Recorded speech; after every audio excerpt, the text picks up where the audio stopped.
वह बोले, हे प्राण प्यारे, सुनिए, मेरे मन को भाने वाला एक वर तो दीजिए। भरत को राज तिलक, और हे नाथ, दूसरा वर भी मैं हाथ जोड़कर मांगती हूँ, मेरा मनोरथ पूरा कीजिए।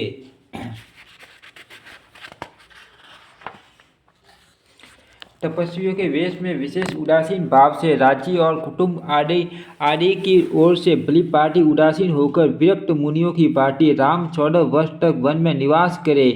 कैकेयी के कोमल विनय युक्त वचन सुनकर राजा के हृदय में ऐसा शोक हुआ जैसे चंद्रमा की किरणों के स्पर्श से सकवा विकल हो जाता है। राजा सौम गए, उनसे कुछ कहते न बना, मानो बाज वन में बटेर पर झपटा हो। राजा का रंग बिल्कुल उड़ गया, मानो ताड़ के पेड़ को बिजली ने मारा हो। जैसे ताड़ के पेड़ पर बिजली गिरने से वह झुलस कर बंडरंगा हो जाता है, वही हाल राजा का हुआ। माथे पर हाथ रखकर दोनों नेत्र बंद करके राजा ऐसे सोच करने लगे मानो साक्षात सोच ही शरीर धारण कर सोच कर रहा हो। वे सोचते हैं, हाय मेरा मनोरथ रूपी कल्प वृक्ष फूल चुका था, परंतु फलते समय कैकेयी ने हथिनी की तरह उसे जड़ समेत उखाड़ कर नष्ट कर डाला।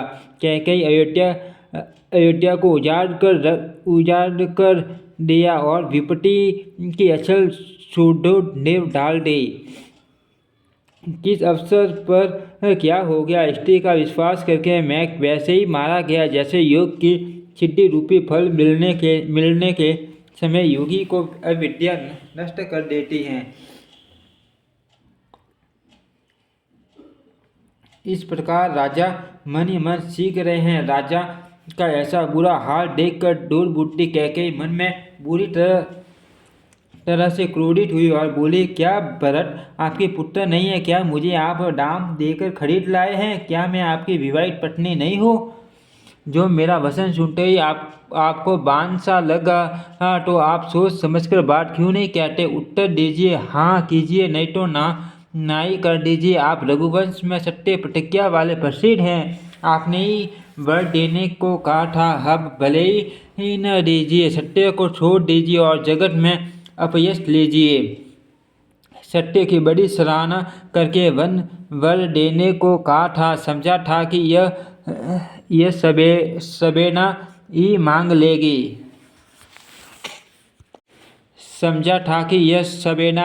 मांग लेगी। राजा से भी डरी सी और बलि ने जो कुछ कहा, शरीर और धन त्याग कर भी उन्होंने अपने वचन की प्रतिज्ञा निभा। कैकेयी बहुत ही कड़वे वचन कह रही है, मानो जले पर नमक छिड़क रही हो। धर्म की डोरी को धारण करने वाले राजा दशरथ ने धीरज धर कर नेत्र खोले और सिर ढूंढकर तथा लंबे सांस लेकर इस प्रकार कहा कि इसने मुझे बड़े कठोर मारा, ऐसी कठिन परिस्थिति उत्पन्न कर दी जिससे बच निकलना कठिन हो गया। प्रचंड क्रोध से जलती हुई कैकेयी सामने इस प्रकार दिखाई पड़ी मानो क्रोध रूपी तलवार नंगी म्यान से बाहर खड़ी हो। कुबुद्धि उच्च तलवार की मुठ है, निष्ठुरता धार है और वह कुबरी मंथरा रूपी सानस धरकर तेज की हुई है। राजा ने देखा कि यह तलवार बड़ी भयानक और कठोर है और सोचा, क्या सत्य ही यह मेरा जीवन लेगी? राजा अपनी छाती कड़ी करके बहुत ही नम्रता के साथ उसे कैकेयी को प्रिय लगाने वाली वाणी बोले, हे प्रिय, हे भीरु, विश्वास और प्रेम को नष्ट करके ऐसे बुरी तरह के वचन कैसे कह रही हो? मेरे तो भरत और रामचंद्र दो आंखें हैं, अर्थात एक से हैं। यह मैं शंकर जी की साक्षी देकर सत्य कहता हूँ। मैं अवश्य सवेरे ही दूत भेजूंगा। दोनों भाई भरत शत्रुघ्न सुनते ही तुरंत आ जाएंगे। अच्छा दिन शुभ मुहूर्त छोड़वाकर सब तैयारी करके डंका बजाकर मैं भरत को राज्य दे दूंगा। राम को राज्य का लोभ नहीं और भरत पर उनका बड़ा ही प्रेम है। मैं ही अपने मन में बड़े छोटे का विचार करके राजनीति का पालन कर रहा था। बड़े को राज तिलक देने जा रहा था। राम की 100 बार सौगंध खाकर मैं स्वभाव से ही कहता हूँ कि राम की माता कौशल्या ने इस विषय में मुझसे कभी कुछ नहीं कहा। अवश्य ही मैंने तुमसे बिना पूछे यह सब किया, इसी से मेरा मनोरथ खाली गया। अब क्रोध छोड़ दे और मंगल साज सज, कुछ ही दिनों बाद भरत युवराज हो जाएंगे। एक ही बात मुझे दुख लगा कि तूने दूसरा वरदान बड़ी अड़चन का मांगा। उसकी आस से अब भी मेरा हृदय जल रहा है। ये दिल लगी में क्रोध में अथवा सचमुच ही वास्तव में सच्चा है। क्रोध को त्याग कर राम का अपराध तो बता। सब कोई तो कहते हैं कि राम बड़े ही साधु हैं। तू स्वयं भी राम की सराहना करती है और उन पर स्नेह किया करती थी। अब यह सुनकर मुझे संदेह हो गया कि तुम्हारी प्रशंसा और स्नेह कहीं झूठे तो न थे। जिसका स्वभाव शत्रु को भी अनुकूल है, वह माता की प्रतिकूल आसन क्यों करेगा। हे प्रिय, हंसी और क्रोध छोड़ दे और विवेक उचित अनुचित विचार कर वर मांग, जिससे अब मैं नेत्र भरकर भरत का राज्याभिषेक देख सकूं।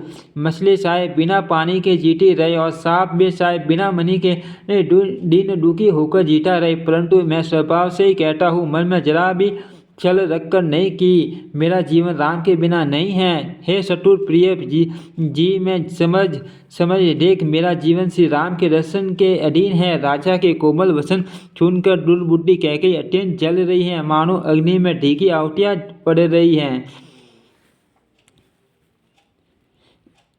कैकेयी कहती हैं, आप करोड़ों उपाय क्यों न करें, यहाँ आपकी माया चालबाजी नहीं लगेगी। या तो मैंने जो मांगा है सो दीजिए, नहीं तो नाई करके अपयश लीजिए। मुझे बहुत प्रपंच बखेड़े नहीं सुहाते। राम साधु हैं, आप सयाने साधु हैं और राम की माता भी भली है। मैंने सबको पहचान लिया।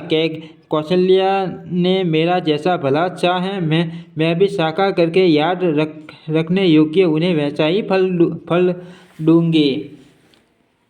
सवेरा होते ही मुनि का वेश धारण कर यदि राम वन को नहीं जाते तो हे राजन, मन में निश्चय समझ लीजिए कि मेरा मरना होगा, आपका अपयश। ऐसा कहकर कुटिल कैकेयी उठ खड़ी हुई, मानो क्रोध की नदी उमड़ी हो। वह नदी पाप रूपी पहाड़ से प्रकट हुई और क्रोध रूपी जल से भरी है। ऐसी भयानक है कि देखी नहीं जाती। दोनों वरदान उस नदी के दो किनारे हैं। कैकेयी का कठिन हठ ही उसकी तीव्र धारा है और कुबरी मंत्रा के वचनों की प्रेरणा ही भंवर है। वह क्रोध रूपी नदी राजा दशरथ रूपी वृक्ष को जड़ मूल से डांटे हुई विपत्ति रूपी समुद्र की ओर सीढ़ी चली। राजा ने समझ लिया कि बात सचमुच वास्तव में सच्ची है। स्त्री के बहाने मेरी मृत्यु ही सिर पर नाच रही है। तदंतर राजा ने कैकेयी के चरण पकड़कर उसे बिठाकर विनती की कि तू सूर्य कुल रूपी वृक्ष के लिए कुल्हाड़ी मत बन। तू मेरा मस्तक मांग ले, मैं तुझे अभी दे दूँ, पर राम के विरह में मुझे मत मार। जिस किसी प्रकार से हो तू राम को रख ले, नहीं तो जन्म भर तेरी छाती जलेगी। राजा ने देखा कि रोग असाध्य है, तब वे अत्यंत आर्तवाणी से हा राम हा रघुनाथ कहते हुए सिर पीटक कर जमीन पर गिर पड़े। राजा व्याकुल हो गए, उनका सारा शरीर शिथिल पड़ गया, मानो हठीनी ने कल्प वृक्ष को उखाड़ फेंका। कंठ सूख गया, मुख से बात नहीं निकलती, मानो पानी के बिना पैना नामक मछली तड़प रही हो। कैकेयी फिर कड़वे और कठोर वचन बोली, मानो गाँव में जहर भर रही हो। कहती हैं, जो अंत में ऐसा ही करना था तो आपने मांग किस बल पर कहा था। हे राजा, ठहाका मारकर हंसना और गाल फुलाना, क्या ये दोनों एक साथ हो सकते हैं। दानी भी कहना और कंजूसी भी करना, क्या राजपूती में सेम कुशल भी रह सकती हैं। लड़ाई में बहादुरी भी दिखावे और कहीं चोट भी न लगे। या तो वचन प्रतिज्ञा ही छोड़ दीजिए या धैर्य धारण कीजिए। यो असहाय स्त्री की भांति रोइए पीटिए नहीं। सत्य व्रती के लिए तो शरीर, स्त्री, पुत्र, घर, धन और पृथ्वी सब तिनके के बराबर कहे गए हैं। कैकेयी के मरम भेदी वचन सुनकर राजा ने कहा कि तू जो चाहे कह, तेरा कुछ भी दोष नहीं है। मेरा काल तुझे मानो पिशाच होकर लग गया है, वही तुझसे ये सब कहला रहा है। भरत तो भूलकर भी राजपद नहीं नहीं चाहते होनार वश तेरे ही जी में कुमटी आ बसी है। यह सब मेरे पापों का परिणाम है, जिससे कुसम यह मैं बेमौके विधाता विपरीत हो गया है। तेरी उजाड़ी हुई यह सुंदर अयोध्या फिर भली भांति बसेगी और समस्त गुणों के धाम श्री राम जी प्रभुता भी होगी। सब भाई उनकी सेवा करेंगे और तीनों लोकों में श्री राम की बड़ाई होगी।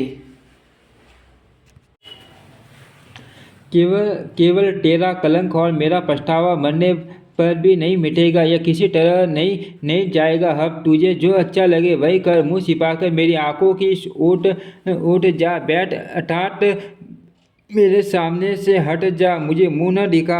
मैं हाथ जोड़कर कहता हूँ कि जब तक मैं जीता रहूँ तब तक फिर कुछ न कहना, अर्थात मुझसे न बोलना। अरे अभागी ने, फिर तू अंत में पछताएगी जो तू नारू टाट के लिए गाय को मार रही है। राजा करोड़ों प्रकार से बहुत तरह से समझाकर और यह कहकर कि तू क्यों सर्वनाश कर रही है, पृथ्वी पर घिर पड़े पर कपट करने में सटुर कैकेयी कुछ बोलती नहीं, मानो मौन होकर मचान जगा रही हो, शमशान में बैठकर पेट मंत्र सिद्ध कर रही हो। राजा राम राम रट रहे हैं और ऐसे व्याकुल हैं जैसे कोई पक्षी पंख के बिना बेहाल हो। वे अपने हड्डे में मनाते हैं कि सवेरा न हो और कोई जाकर श्री रामचंद्र जी से यह बात न कहे, हे रघुकुल के गुरु बडेरे मूल पुरुष सूर्य भगवान, आप अपना उदय न करें। हे रघुकुल के गुरु बडेरे मूल रूप पुरुष सूर्य भगवान, आप अपना उदय न करें। अयोध्या को बेहाल देखकर आपके हृदय में बड़ी पीड़ा होगी। राजा की प्रीति और कैकेयी की निष्ठुरता दोनों ही ब्रह्मा ने सीमा तक रच कर बनाया है, अर्थात राजा प्रेम की सीमा है और कैकेयी निष्ठुरता की। विलाप करते करते ही राजा को सवेरा हो गया। विलाप करते करते ही राजा को सवेरा हो गया। राज द्वार पर वीणा बांसुरी और शंख की ध्वनि होने लगी। भाटे लोग विरुदावली पढ़ रहे हैं और गवैये गुणों का गान कर रहे हैं। सुनने पर राजा को वे बाण जैसे लगते हैं। राजा को ये सब मंगल साज कैसे नहीं सुहा रहे हैं, जैसे पति के साथ सती होने वाली स्त्री को आभूषण। श्री रामचंद्र जी के दर्शन लालसा और उत्साह के कारण उस रात्रि में किसी को भी नींद नहीं आई। राजद्वार पर मंत्रियों और सेवकों की भीड़ लगी है। वे सब सूर्य को उदय हुआ देखकर कहते हैं कि ऐसा कौन सा विशेष कारण है कि अवधपति दशरथ जी अभी तक नहीं जागे। राजा नित्य ही रात के पिछले पैर जाग जाया करते हैं, किंतु आज हमें बड़ा आश्चर्य हो रहा है कि हे सुमंत्र, जाकर राजा को जगाओ, उनकी आज्ञा पाकर हम सब काम करें।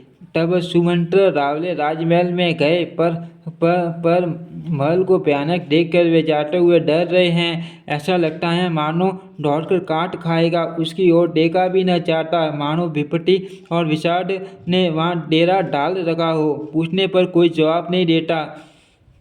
वे उस महल में गए जहाँ राजा और कैकेयी थे। जय जीव कहकर सिर नवाकर वंदना करके बैठे और राजा की दशा देखकर तो वे सूख ही गए। देखा कि राजा शोक से व्याकुल हैं, चेहरा रंग उड़ गया है, जमीन पर ऐसे पड़े हैं मानो कमल जड़ छोड़कर जड़ से उखड़कर मुरझाया पड़ा हो। मंत्री मारे डर के कुछ पूछ नहीं सकते। तब अशुभ से भरी हुई और शुभ से वीण कैकेयी बोली। राजा को रात पर नींद नहीं आई, इसका कारण जगदीश्वरी जाने। इन्होंने राम राम रटकर सवेरा कर दिया, परंतु इसका पेड़ राजा कुछ भी नहीं बतलाते। तुम जल्दी राम को बुला लाओ, तब आकर समाचार पूछना। राजा का रुख जानकर सुमंत्र जी चले, समझ गए कि रानी ने कुछ कुचाल की है। सुमंत्र सोच से व्याकुल है, रास्ते पर पैर नहीं पड़ता, आगे बढ़ा नहीं जाता। सोचते हैं राम जी को बुलाकर राजा क्या कहेंगे। किसी तरह हत्थे में धीरज धरकर वे द्वार पर गए। सब लोग उनको मन मारे उदास देखकर पूछने लगे। सब लोगों का समाधान करके किसी तरह समझा बुझाकर सुमंत्र वहाँ गए जहाँ सूर्य कुल के तिलक श्री रामचंद्र जी थे। श्री रामचंद्र जी ने सुमंत्र को आते देखा तो पिता के सम्मान समझकर उनका आदर किया। श्री रामचंद्र जी के मुख को देखकर और राजा की आज्ञा सुनकर वे रघुकुल के दीपक श्री रामचंद्र जी को अपने साथ लेवा चले। श्री रामचंद्र जी के मंत्री के साथ बुरी तरह से बिना किसी लवाज में के जा रहे हैं। यह देखकर लोग जहाँ तहाँ विचार कर रहे हैं। रघुवंश मुनि श्री रामचंद्र जी ने जाकर देखा कि राजा अत्यंत ही बुरी हालत में पड़े हैं, मानो सिंहनी को देखकर कोई बूढ़ा गजराज सम कर गिर पड़ा हो। राजा के होठ सूख रहे हैं और सारा शरीर जल रहा है, मानो मणि के बिना सांप दुखी हो रहा हो। पास ही क्रोध से भरी कैकेयी को देखा, मानो साक्षात मृत्यु ही बैठी है, राजा के जीवन की अंतिम घड़ियां गिन रही हो। श्री रामचंद्र जी का स्वभाव कोमल और करुणामय है। उन्होंने अपने जीवन में पहली बार यह दुख देखा। इससे पहले कभी उन्होंने दुख सुना भी न था। तो भी समय का विचार करके हृदय में धीरज डरकर उन्होंने मीठे वचनों से माता कैकेयी से पूछा, हे माता, मुझे पिताजी के दुख का कारण कहो, ताकि जिससे उसका निवारण हो, दुख दूर हो, वह यत्न किया जाए। कैकेयी ने कहा, हे राम, सुनो, सारा कारण यही है कि राजा का तुम पर बहुत स्नेह है। इन्होंने मुझे 2 वरदान देने को कहा था। मुझे जो कुछ अच्छा लगा वही मैंने मांगा। उसे सुनकर राजा के हृदय में सोच हो गया, क्योंकि ये तुम्हारा संकोच नहीं छोड़ सकते। इधर तो पुत्र का स्नेह और उधर वचन प्रतिज्ञा। राजा इसी धर्म संकट में पड़ गए। यदि तुम कर सकते हो तो राजा की आज्ञा शिरोधार्य करो और इनके कठिन कलेश को मिटाओ। कैकेयी बेधक बैठी ऐसी कड़वी वाणी कह रही है, जिसे सुनकर स्वयं कठोरता भी अत्यंत व्याकुल हो उठी। जीभ धनुष है, वचन बहुत से तीर और मानो राजाई कोमल निशाने के समान हैं। इस सारे सामान के साथ मानो स्वयं कठोरपन श्रेष्ठ वीर का शरीर धारण करके धनुष विद्या सीख रहा है। श्री रघुनाथ जी को सब हाल सुनाकर वह ऐसे बैठी है, मानो निष्ठुरता ही शरीर धारण किए हुए हो। सूर्य कुल के सूर्य स्वाभाविक की आनंद निरान श्री रामचंद्र जी मन में मुस्कुराकर सब दुश्मनों से रहित ऐसे कोमल और सुंदर वचन बोले, जो मानो वाणी के भूषण ही थे। हे माता, सुनो, वही पुत्र बड़भागी है जो पिता माता के वचनों को अनुरागी पालना करने वाला है। आज्ञा पालने के द्वारा माता पिता को संतुष्ट करने वाला पुत्र हे जननी सारे संसार में दुर्लभ हैं। वन में विशेष रूप से मुनियों का मिलाप होगा, जिसमें मेरा सभी प्रकार से कल्याण है। उसमें भी पिताजी की आज्ञा और हे जननी तुम्हारी सम्मति है। वन में विशेष रूप से मुनियों का मिलाप होगा, जिसमें मेरा सभी प्रकार से कल्याण है। उसमें भी फिर पिताजी की आज्ञा और हे जननी तुम्हारी सम्मति है। और प्राण प्रिय भरत राज्य पावेंगे। इन सभी बातों को देखकर यह प्रतीत होता है कि आज विधाता सब प्रकार से मुझे सम्मुख है, मेरे अनुकूल हैं। यदि ऐसे काम के लिए भी मैं वन को न जाऊँ तो मूर्खों के समाज में सबसे पहले मेरी गिनती करनी चाहिए। जो कल्प वृक्ष छोड़कर रेत की सेवा करते हैं और अमृत त्याग कर विष मांग लेते हैं, हे माता, तुम मन में विचार कर देखो, वे महान मूर्ख भी ऐसा मौका पाकर कभी न चूकेंगे। हे माता, मुझे एक ही दुख विशेष रूप से हो रहा है, वह महाराज को अत्यंत व्याकुल देखकर। इस थोड़ी सी बात के लिए ही पिताजी को इतना भारी दुख हो। हे माता, मुझे इस बात पर विश्वास नहीं होता, क्योंकि महाराज तो बड़े ही धीर और गुणों के अथाह समुद्र हैं। अवश्य ही मुझसे कोई बड़ा अपराध हो गया है, जिसके कारण महाराज मुझसे कुछ नहीं कहते। तुम्हें मेरी सौगंध है माता, तुम सच कहो। रघुकुल में श्रेष्ठ श्री रामचंद्र जी के स्वभाव से ही सीधे वचनों को दुर्बुद्धि कैकेयी ने टेढ़ा ही करके जान रही है। जैसे यद्यपि जल चम्मानी होता है, परंतु जोक उसमें टेढ़ी चाल से ही चलती है। रानी कैकेयी श्री रामचंद्र जी का रुख पाकर हर्षित हो गई और कपट पूर्ण स्नेह दिखाकर बोली, तुम्हारी शपथ और व्रत की सौगंध है, मुझे राजा के दुख का दूसरा कुछ भी कारण विदित नहीं है। हे तात, तुम अपराध के योग्य नहीं हो। तुमसे माता पिता का अपराध बन पड़े, यह संभव नहीं। तुम तो माता पिता और भाइयों को सुख देने वाले हो। हे राम, तुम जो कुछ कह रहे हो वह सत्य है। तुम पिता माता के वचनों के पालन में तत्पर हो। मैं तुम्हारी बलिहारी जाति हूँ। तुम पिता को समझाकर वही बात कहो जिससे छोटेपन बुढ़ापे में इनका अपयश न हो। जिस पुण्य ने इनको तुम जैसे पुत्र दिए हैं उसका निरादर करना उचित नहीं।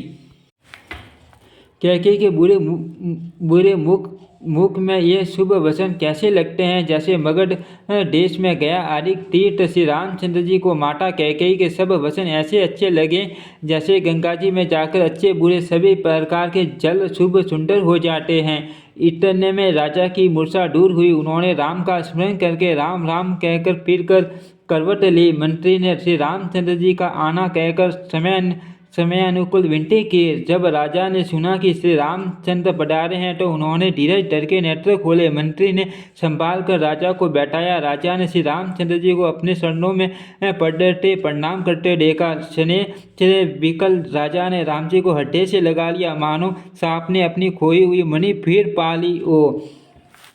राजा दशरथ जी श्री राम जी को देखते ही रह गए। उनके नेत्रों से आंसुओं की धारा बह सरी। शोक के विशेष वश होने के कारण राजा कुछ कह नहीं सकते। वे बार बार श्री रामचंद्र जी को हड्डे से लगाते हैं और मन में बर्मा जी को मनाते हैं कि जिससे श्री रघुनाथ जी वन को न जाए। फिर महादेव जी का स्मरण करके उनसे न्योरा करते हुए कहते हैं कि हे सदाशिव, आप मेरी विनती सुनिए। आप आशुतोष शीघ्र प्रसन्न होने वाले और अवध दानी मुँह मांगा दे डालने वाले हैं। अर्थ मुझे अपना दीन सेवक जानकर मेरे दुख को दूर कीजिए। आप प्रेरक रूप से सबके हृदय में हैं। आप श्री रामचंद्र को ऐसी बुद्धि दीजिए जिससे वे मेरे वचन को त्याग कर और शिल्प स्नेह को छोड़कर घर ही में रह जाए। जगत में शाय अपयश हो और सुयश नष्ट हो जाए। शाय नया पाप होने से मैं नरक में कीड़ों अथवा सबक चला जाए। पूर्व पुण्यों के फल स्वरूप मिलने वाला सबक शायद मुझे न मिले। और भी सब प्रकार के दूसरे दुख आप मुझसे सहन करा ले, पर श्री रामचंद्र मेरी आंखों की ओट न हो। राजा मन ही मन इस प्रकार विचार कर रहे हैं, बोलते नहीं। उनका मन पीपल के पत्ते की तरह डोल रहा है। श्री रघुनाथ जी ने पिता को प्रेम के वश जानकर और ये अनुमान करके कि माता फिर कुछ कहेगी तो पिताजी को दुख होगा। देश काल और अवसर के अनुकूल विचार कर विनीत वचन कहे, हे तात, मैं कुछ कहता हूँ यह ठिठाई करता हूँ।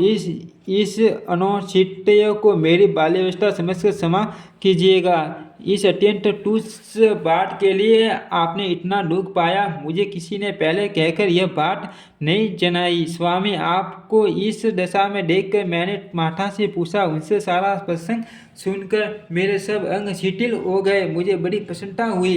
हे पिताजी, इस मंगल के समय स्नेह वश होकर सोच करना छोड़ दीजिए और हृदय में वचन होकर मुझे आज्ञा दीजिए। यह कहते हुए प्रभु श्री रामचंद्र जी सर्वांग पुलकित हो गए। उन्होंने फिर कहा, इस पृथ्वी तल पर उसका जन्म धन्य है जिसके चरित्र सुनकर पिता को परम आनंद हो, जिसको माता पिता प्राणों के सम्मान प्रिय हैं। चारों पदार्थ अर्थ धर्म काम मोक्ष उसके करट लगट मुट्ठी में रहते हैं। आपकी आज्ञा पालन करके और जन्म का फल पाकर मैं जल्दी ही लौट आऊँगा। अर्थ कृपया आज्ञा दीजिए, माता से विदा मांग आता हूँ, फिर आपके पैर लगकर प्रणाम करके वन को चलूँगा।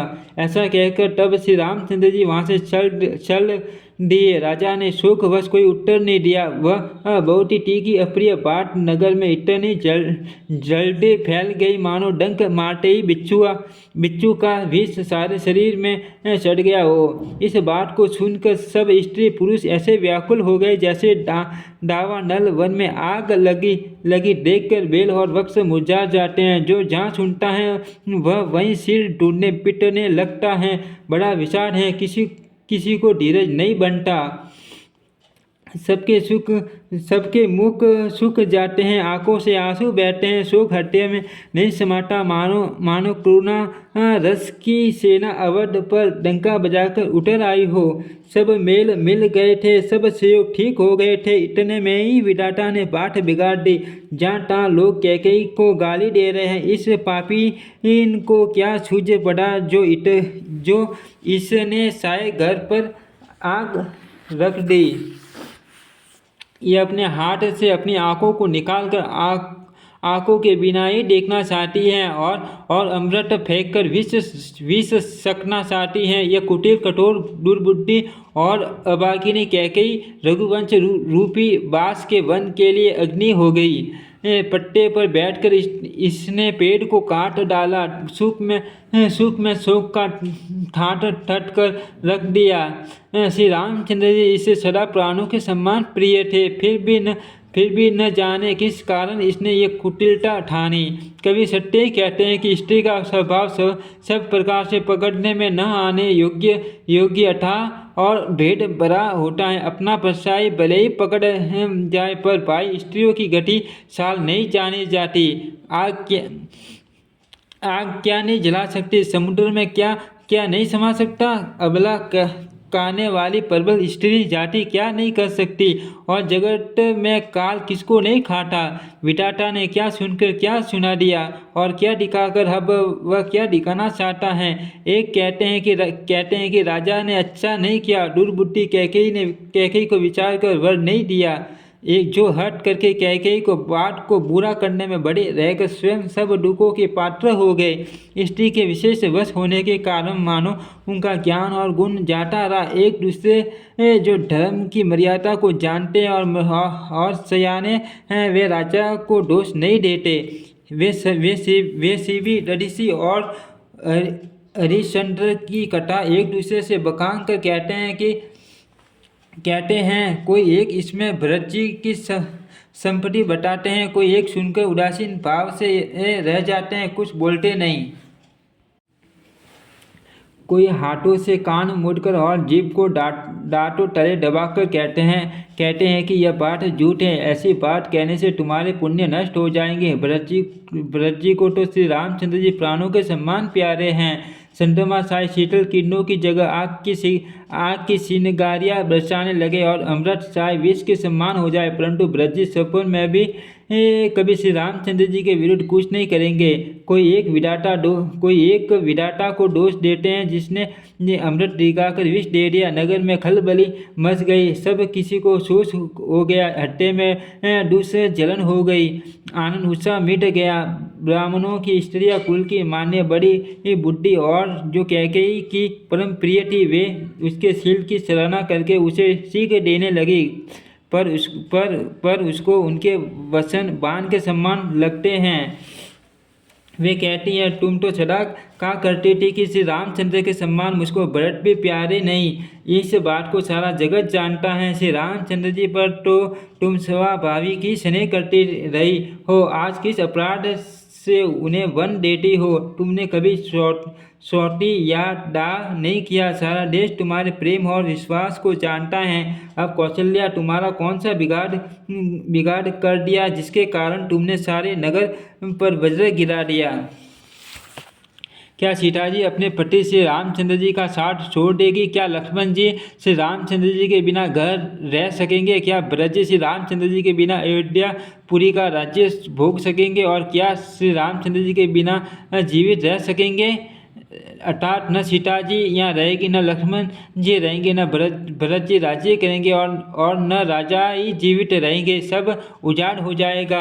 हत्या में ऐसा विचार कर क्रोध छोड़ दो, शोक और कलंक की कोठी मत बनो। भरत को अवश्य युवराज पद दो, पर श्री रामचंद्र जी का वन में क्या काम है? श्री रामचंद्र जी राज्य के भूखे नहीं, वे धर्म की धुरी को धारण करने वाले और विषय रस से रुके हैं, अर्थात उनमें विषय शक्ति है ही नहीं। इसलिए तुम ये शंका न करो कि श्री राम जी वन न गए तो भरत के राज्य में विघ्न करेंगे।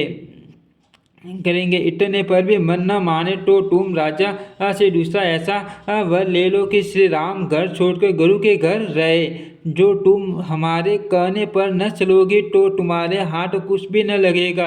यदि तुमने कुछ हंसी की हो तो उसे प्रकट में कहकर जना दो कि मैंने दिल लगी की है। राम श्री का पुत्र क्या वन के योग्य हैं? यह सुनकर लोग तुम्हें क्या कहेंगे? जल्दी उठो और वही उपाय करो जिस उपाय से इस शोक और कलंक का नाश हो। जिस तरह नगर भर का शोक और तुम्हारा कलंक मिटे, वही उपाय करके कुल की रक्षा कर। वन जाते हुए श्री राम जी को हट करके लौटा ले, दूसरी कोई बात न चला। तुलसीदास जी कहते हैं, जैसे सूर्य कुल के बिना दिन, प्राण के बिना शरीर और चंद्रमा के बिना रात निर्जय और तथा शोभाहीन हो जाती है, वैसे ही श्री रामचंद्र जी के बिना अयोध्या हो जाएगी। हे भामिनी, तू अपने हृदय में इस बात को समझ विचार कर देख तो सही। इस प्रकार सखियों ने ऐसी सीख दी जो सुनने में मीठी और परिणाम में हितकारी थी, पर कुटिला कुबरी की शिकानी पढ़ाई हुई कैकेयी ने इस पर जरा भी कान नहीं दिया। कैकेयी कोई उत्तर नहीं देती, वह क्रोध मारे रुकी बेमुँह रवट हो रही है। ऐसे देखती है मानो भूखी बाकी हरिणियों को देख रही हो। तब सखियों ने रोग को असाध्य समझकर उसे छोड़ दिया। सब उसको मन बुद्धि अबाकिनी कहते हुए चल दी। राज्य करते हुए इस कैकेयी को देवन ने नष्ट कर दिया। इसने जैसा कुछ किया वैसा कोई भी न करेगा।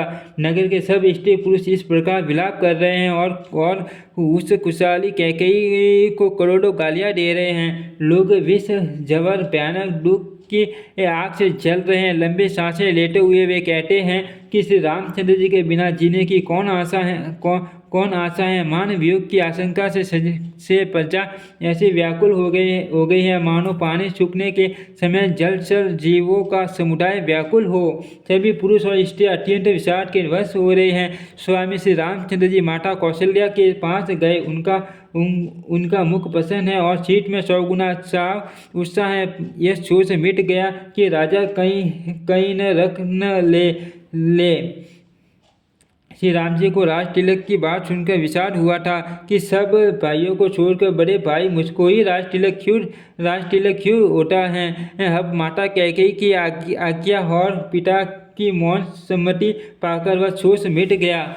श्री रामचंद्र जी का मन नए पकड़े हुए हाथी के सम्मान और राज तिलक उस हाथी के बांधने की कांटे द्वार लोहे की बेड़ी के सम्मान है। वन जाना है, यह सुनकर अपने को बंधन से छूटा जानकर उनके हृदय में आनंद बढ़ गया है। रघुकुल तिलक श्री रामचंद्र जी ने दोनों हाथ जोड़कर आनंद के साथ माता के चरणों में सिर नवाया। माता ने आशीर्वाद दिया, अपने हृदय से लगा लिया और उन पर गहने तथा कपड़े न्यौछावर किए।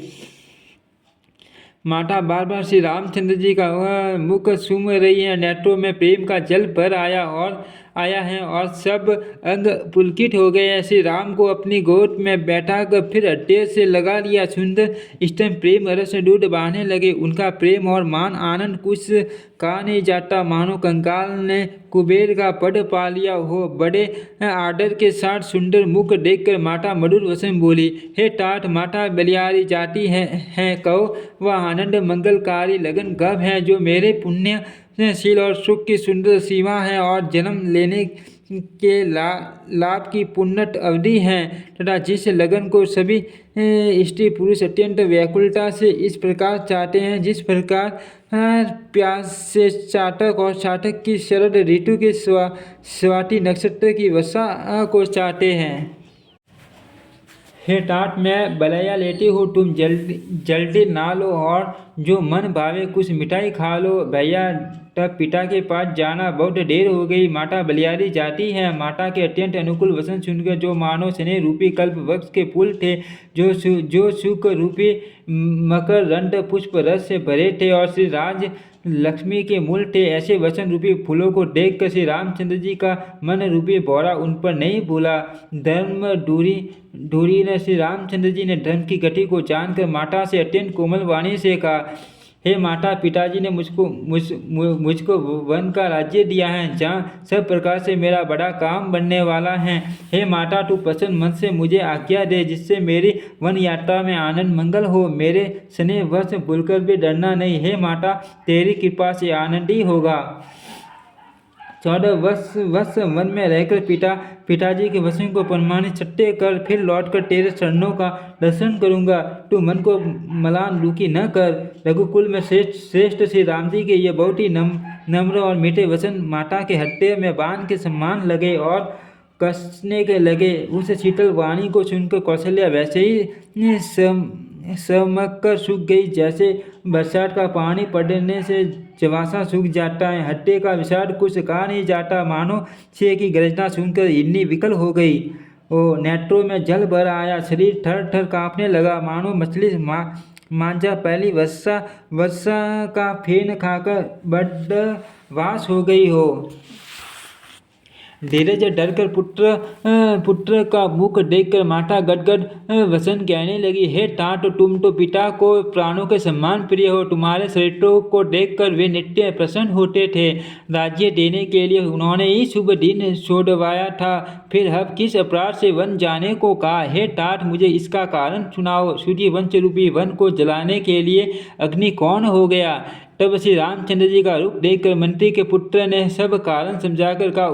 उस प्रसंग को सुनकर वे गूंगी जैसी चुप रह गई। उनकी दशा का वर्णन नहीं किया जा सकता। न रख की सकती है, न यह कह सकती है कि वन चले जाओ। दोनों ही प्रकार से हृदय में बड़ा भारी संताप हो रहा है। मन में सोचती हैं कि देखो, विधाता की चाल सदा सबके लिए टेढ़ी होती है। लिखने लगे चंद्रमा और लिख गया राहु। ड्रम और सने दोनों कौशल्या जी की बुट्टी को घेर लिया। उनकी दशा सांप ससुंदर की सी हो गई। वे सोचने लगी कि यदि मैं अनुरोध हट करके पुत्र को रख लेती हूँ तो धर्म जाता है और भाइयों में विरोध होता है, और यदि वन जाने को कहती हूँ तो बड़ी हानि होती है। इस प्रकार धर्म संकट में पड़कर रानी विशेष रूप से सोच के वश हो गई। फिर बुद्धिमती कौशल्या जी स्त्री धर्म प्रतिव्रत धर्म को समझकर और राम तथा भरत दोनों पुत्रों को सम्मान जानकर सरल स्वभाव वाली श्री रामचंद्र जी की माता बड़ा धीरज धरकर वचन बोली। हे तात, मैं बलियारी जाती हूँ। तुमने अच्छा किया। पिता की आज्ञा का पालन करना ही सब धर्मों का शिरोमणि धर्म है। राज्य को देने को कहकर वन दे दिया, उसका मुझे लेश मात्र भी दुख नहीं। दुख तो इस बात का है कि तुम्हारे बिना भरत को, महाराज को और प्रजा को बड़ा भारी क्लेश होगा।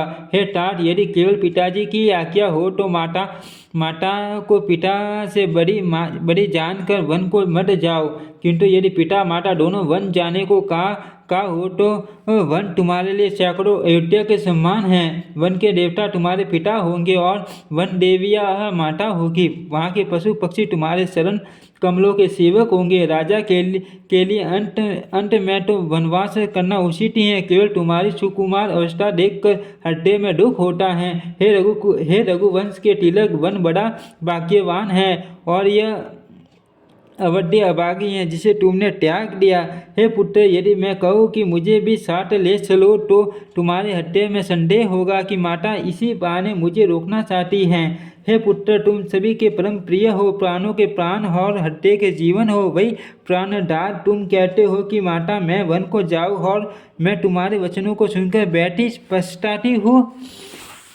यह सोचकर झूठा स्नेह बढ़ाकर मैं हट नहीं करती। बेटा, मैं बलैया लेती हूँ। माता का नाता मानकर मेरी छूट भूल न जाना। हे गोसाई, सब देव और पीतर तुम्हारी वैसे ही रक्षा करे जैसे पल के आंखों की रक्षा करती हैं। तुम्हारे वनवास की अवधि 14 वर्ष जल है, प्रियजन और कुटुंबी मछली हैं। तुम दया की खान और धर्म की टूरी को धारण करने वाले हो। ऐसा विचार कर वही उपाय करना जिसमें सबके जीते जी तुम आ मिलो। मैं बलियारी जाती हूँ। तुम सेवकों को परिवार वालों वालों और नगर भरों को अनाथ करके सुखपूर्वक वन को जाओ। आज सबके पुण्यों का फल पूरा हो गया, कठिन काल हमारे विपरीत हो गया। इस प्रकार बहुत विलाप करके और अपने को परम अभागिनी जानकर माता श्री रामचंद्र जी के चरणों में लिपट गई।